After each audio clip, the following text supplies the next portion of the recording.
Hey everyone, welcome back to All Aboard with Rob Belliveau. I'm Rob Belliveau, and today we are here with president of SkillsWave, Nick Oddson, who him and I go way back. We'll talk about that in a sec. Nick, welcome to the show. Thanks, Rob. It's nice to be here, and I love what you're doing at Neon Train. So it's nice to connect up. Thanks. Well, as I mentioned, we do go way back. But before we talk about the way back, who is Nick Oddson? What do you do? What's your title at SkillsWave? Because I feel like it also changes somewhat regularly. But yeah. And how did you end up in this seat? Yeah. For sure. Well, when my career has sort of been storied over the last 30 years, I've done a lot in enterprise and then cloud software. Primarily, I'm a technologist, so I come from when I first started out of school, I was a programmer, engineer. I came out of University of Waterloo. So I certainly have a technical background as sort of my fundamental. That led me down a bunch of different paths around various companies. Ultimately, we met at a company, D2L, around learning management systems and just learning in the higher ed K-12 and corporate space. So that was kind of cool to get to know you through that and your work at Halifax Fire. And so I developed a lot of love and understanding for the education space, the mission of trying to transform the way the world learns, really thinking about how can we have a positive impact. At the time, I had a 2-year-old. So that was really, really, really meaningful to me coming into that sort of industry because I knew I was going to directly impact them and their friends.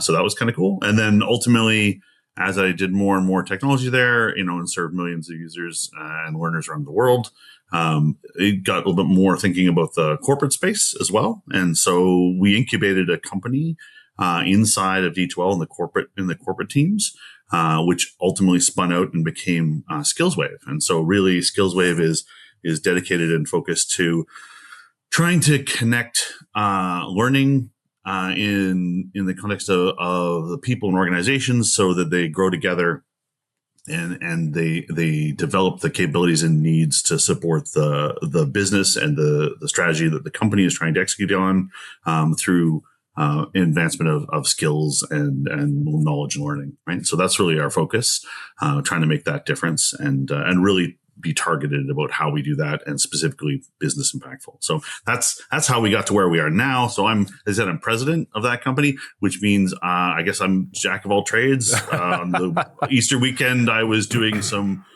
coding around skills analysis. I was just talking about some marketing stuff this morning. There's operational stuff. There's always things going on. Kind of like startup mode. You fit the hole. You're kind of like startup mode right now. So you're a peg that fits the right hole when you need it, and there you go. It's interesting. I caught something you said there. Transform the way the world learns, and so your roots in D2L with Brightspace clearly have not left you, knowing that you're still reciting their mission as you move into this new technology. And for folks that are regulars on listening to the podcast, they know that often Brightspace is the tracks that tie us, many of our guests and myself. And so as we look at that shift from corporate learning in Brightspace D2L to now a platform, SkillsWave, that helps connect employees and employers to get training, get learning, bridge those skills gaps, which we'll talk a bit more in a bit about. Workforce development tuition assistance have been around for a long time. Those aren't new words by any stretch. But your model of SkillsWave is new. And how do you see yourself fitting in that kind of transitional place between, unknown knowledge to known knowledge, employer to employee, and then SkillsWave? Yeah. What is SkillsWave? What wave are they riding when they get with you? Yeah, it's an interesting and complex, I'll say complex sort of dynamic, right? Because there's lots of organizations, I guess I'll say there's a scale of maturity in sort of thinking about learning as a strategic objective for your business, right? Mm-hmm. And so there are some folks who are like, okay, we don't care necessarily about this at all, or we'll do it in a very ad hoc way. There's some people who have very structured programs. that are run through L&D. There are people that are trying to do change management and really up-level their employees, maybe more so now than ever with some of the AI transitions and some of the things like even just in the last 6 months, right? Supply chains globally have been disrupted. We have to think about what does it mean to be playing in that space. So there's lots of skills that are coming up. Depending on the maturity of the organization, the needs are different. So certainly, tuition reimbursement is always been an amazing thing, and companies that are doing that are very forward thinking, which is wonderful. And most of the time they took the form of, providing this as an employee benefit. It's a retention program. It doesn't always necessarily line up to maybe the skills that the employees need to develop or the needs that a company might be going through at the moment because of some transformation they're going through. And so we're trying to bridge that a little closer together, right? To understand, okay, we want to build that deep expertise.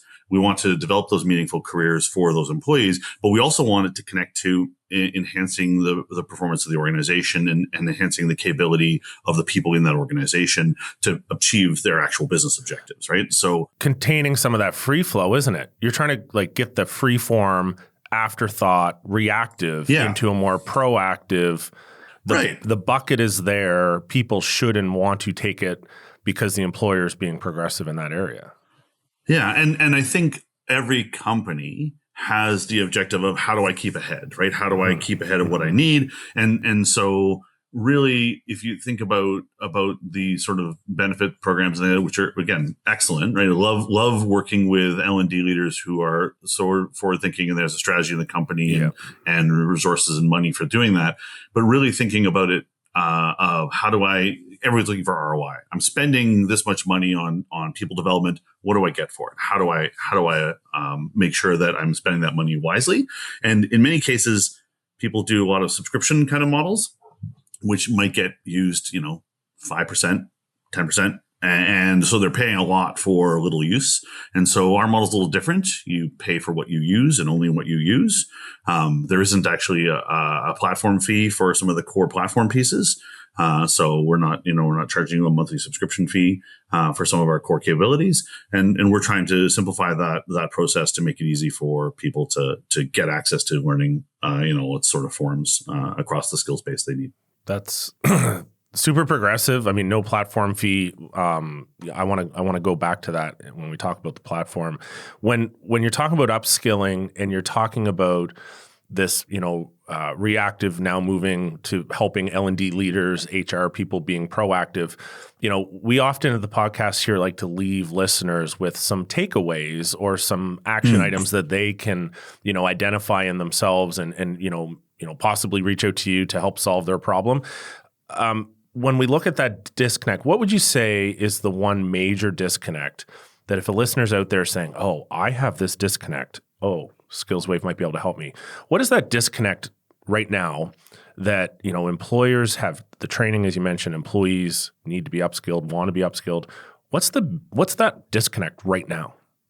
Yeah. Oh goodness. There's a few, but probably the one to focus on, especially in this, the development aligned to the business needs, is it's hard for companies to really get a continuous assessment of what skills their staff have and what maybe industry aligned skills are needed, because that's again, as we said, changing rapidly, right? Like we've seen the rise of AI skills, and it started with prompt engineering, and everybody needed to have some level of prompt engineering. And now it's gotten a lot more, I'll say a little more rigorous around, okay, we need AI to support financial data analysis and things like that in FP&A. So it's gotten a little bit more concrete, whereas everyone was trying to, hey, AI skills are good, right? And that was sort of where we were at. So that narrowing it down into specific needs of skills development for their staff, knowing what their diverse staff have as roles and what those roles are expected to do in the industry.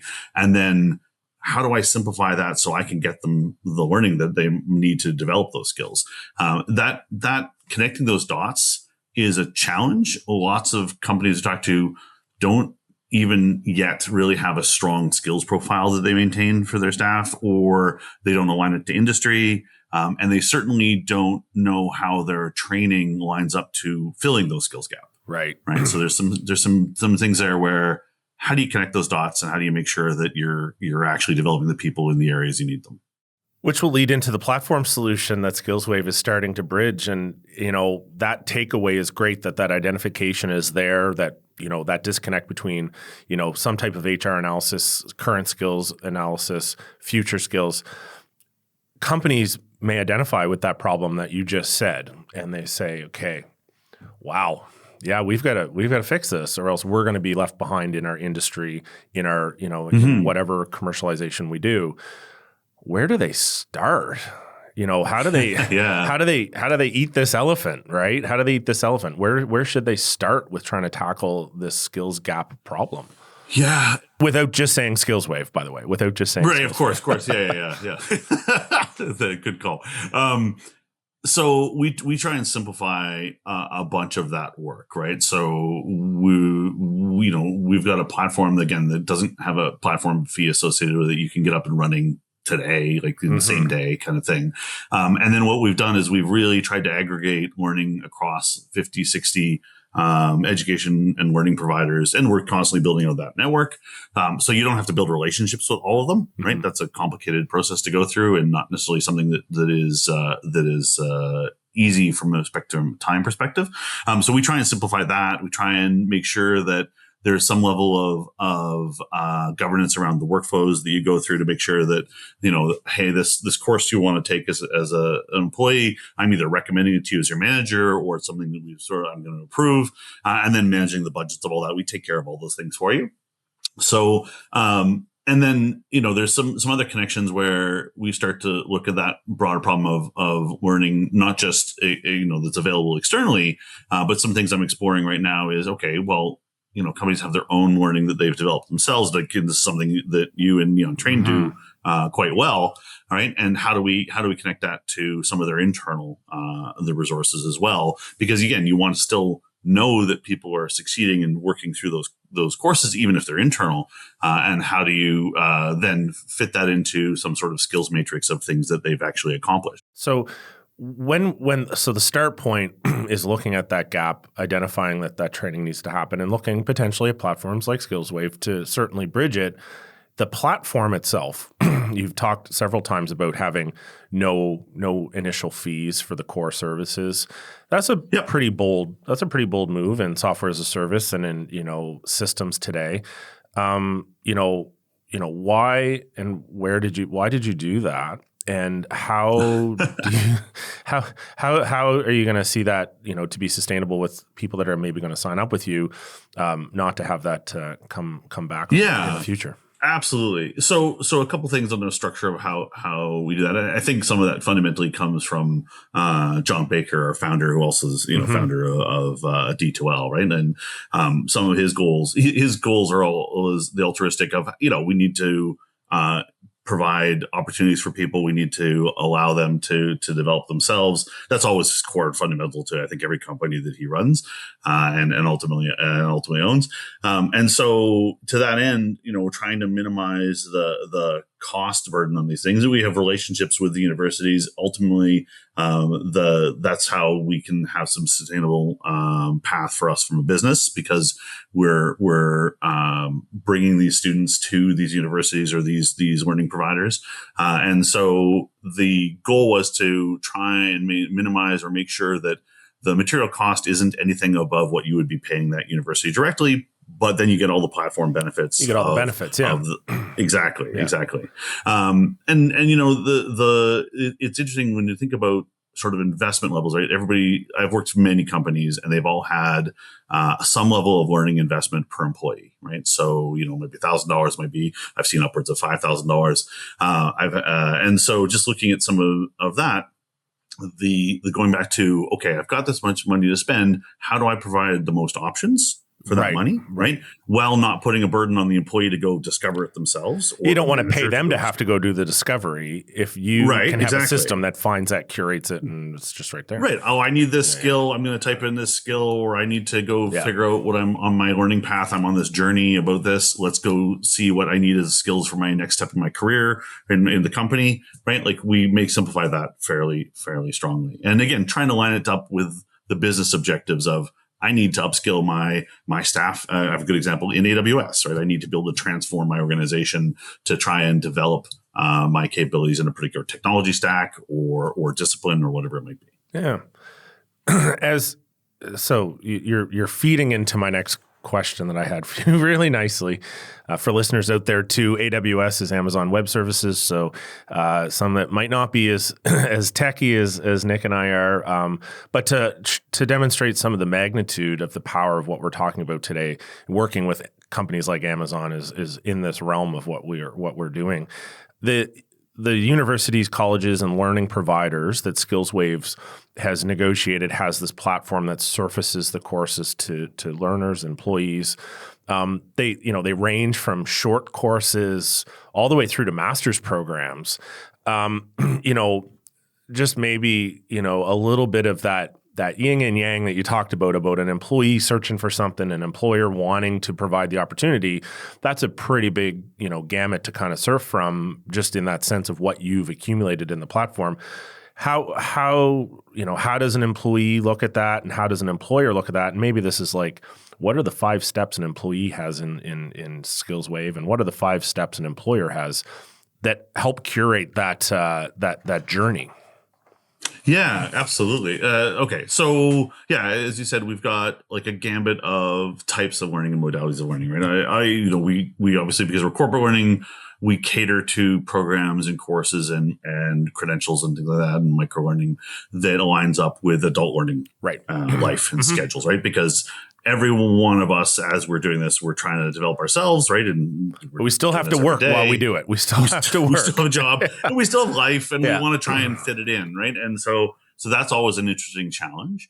I've seen with various customers, their focus on the micro credential piece, the trying to just do a little up leveling in small areas. Oh, I need a little bit of boost. That the interesting thing is, we've seen that, we provide tools to sort of help plan your future learning path. Yep. But we've also seen it for people who are coming in like, hey, I'm not as confident as I like to in my current job in this area. I'd like to just get a little bit of a development there. It's not always about the future job, is it? No. Often it's about the current job and staying proficient in that, which is terribly effective, really.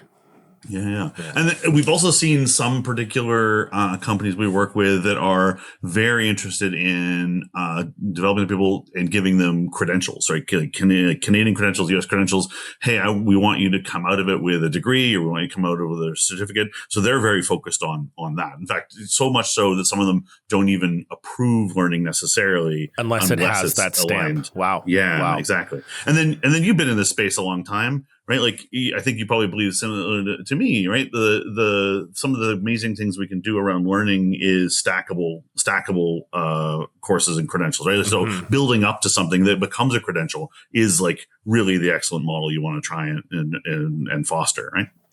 100%, and definitely we see that with the learning providers at Neon Train that are offering different courses in different industries, different nonprofits. The variation between non-structured but yet upskill courses to fully structured continuous education credits given, employers are searching. Yeah, they're searching for all of it, and depending on that. It's really important, I think, for the HR and the L&D leaders, or just even small, medium business owners that are trying to find that bridge for their employees, that initial gap analysis compared to then their budget you can find a course for anyone really in there, can't you? Yeah. Yeah, absolutely. Yeah. And the more that companies like you at Neon Train and D12 as well, the more that they work with learning providers or help them build out those particular courses, the more successful that corporate learning will be, right? The selection you mentioned about the selection, and we've talked, AI is coming up in almost every session that I talk about now. The ability for AI to help the employer get down to a list, but more so for the learner. We'll jump to the learner to personalize what those offerings could and should be for them based on their employer's recommendations already. How is AI shaping this personalization within SkillsWave? Yeah, that's a great question. Well, and I would say not everyone has a Rob Belliveau expert on what might be needed, right? You're too kind, Nick. You're too kind. You doing this curation at your past organizations where you really had your thumb on what you needed and what people needed to develop on, and then you ultimately built those things out and sourced that material. So not everybody has somebody like that, or it's changing so fast, right, in the field, right? Like as we're evolving, and frankly, I don't know that's getting slower. Unfortunately, like things just a little crazy. So AI, helps in part. It's a supplementary thing. It's not the be all and end all. Ultimately, humans have to be in the loop on how these things are applied. But we try and, again, take the work out of that understanding of what's available to you. So we've got a particular technology that is called SkillsWave Guide, and it's for the employee. It's for the worker. It sources, here's what your role is now. It says, okay, if this is your role, it goes out and sources industry aligned skills and from reputable places like Lightcast is one of the providers we use for getting that industry aligned data. And so we come back, we do some analysis on that. And then we ask, the employee, what's your personal journey? What skills do you want to develop? Have you been maybe told by your management that, hey, I need to work on this? Right. Great. Put that in. We get some skills decomposition there around that from the slide. And then we talk about what do they see as their progression? What's their ultimate objective? One of the examples I always talk about because I'm familiar with it, is a product design manager going to a senior product design manager or a senior product design director, right? Like these are the obvious progressions, right? But maybe they also want to branch out and be a UX researcher because that's a adjacent sort of thing, or maybe they want to be, chief design officer of the ultimate career sort of objective, right? So we can look at the skills that they have in that role, the skills that they require for the next step in that role to go up. Yeah. And we can give you some level of gap analysis. Oh, you're like 60% aligned because here's where the gaps might be or the growth opportunities might be. And so we can determine that and give you some insight into that as you're sort of planning it. And then ultimately that feeds into recommendations of what learning material you might want to be taking because it lines up directly with trying to close that gap and grow you as a person. So it's working on that. Really allowing that dialogue between the employee and the system based on all the stuff that's back there that they don't need to spend time searching. They just need to focus on the job movement, not the academic underpinning of it, because the system will give them the skills and academic underpinning they need to move that job dial.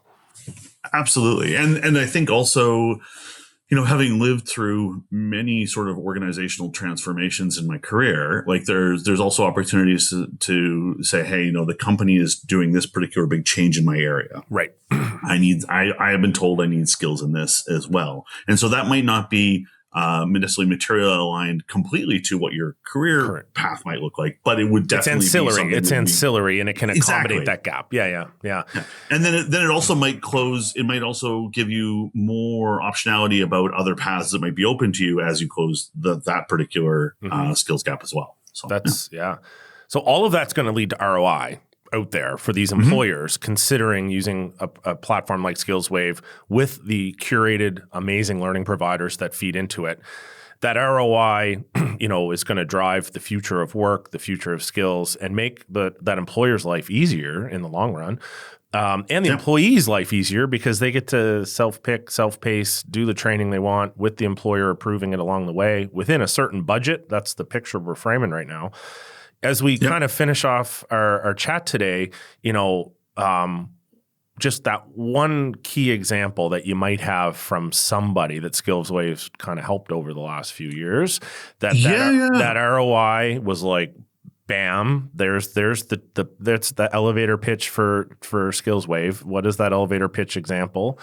And then and then from there, obviously, like what's next for SkillsWave? Where are you going? So what's that one example that you can leave somebody with? I will say I do love stories where we work in retail. And there are lots of people who start, in the store, the shop floor, as they say, rep, right? Yeah, shop floor, warehouse, whatever it might be, right? And so we've seen some stories where they've quickly done some advancement in what their skills development were and learning, that then shifted them from, let's say, a freight driver to their goal was warehouse manager and logistics. So like seeing those promotions, ultimately that's some of the validation that, hey, this had a material impact. They increased their skills in this area. They had gaps at the beginning. They've closed those gaps. Ultimately, that's what you want to have happen. You want to see that. And we've seen several examples of that kind of thing. Yeah. Nick, we could go on and on and on about this. I know. I love talking to you just because you have an excellent background with the work you've done, and because you've lived in that learning space, really serving corporate learning needs and understanding them. Like, this is where we're together in this, of course, trying to solve this problem together, and I love it. Yeah. So. Well, this has been super fun. We are going to solve more problems. I know it. And our two companies have been tight at the hip from the start and will continue to be. And if you're a learning provider out there and you think you have really good content courses that should be out there for employees and employers, drop us a line, allaboard@neontrain.com, and we'll connect you with Nick and we'll connect you with the teams at SkillsWave. If you're interested in, as an employer, of getting in with the platform, also we can make that connection. And, there's no employer that's too small that really can't be part of this movement to get their people upskilled using SkillsWave. And, of course, Neon Train, with what we do with small, medium business, helping from the learning management side, develop employees with internal training. Obviously, we talked about that today, where those things can actually all match together. So, Nick, thank you so much. It's been a blast, and I've got 2 or 3 ideas for us in the future. And thanks to the listeners out there today. Nick, thanks so much. Yeah, thanks, Rob. Thanks, everybody. Take care.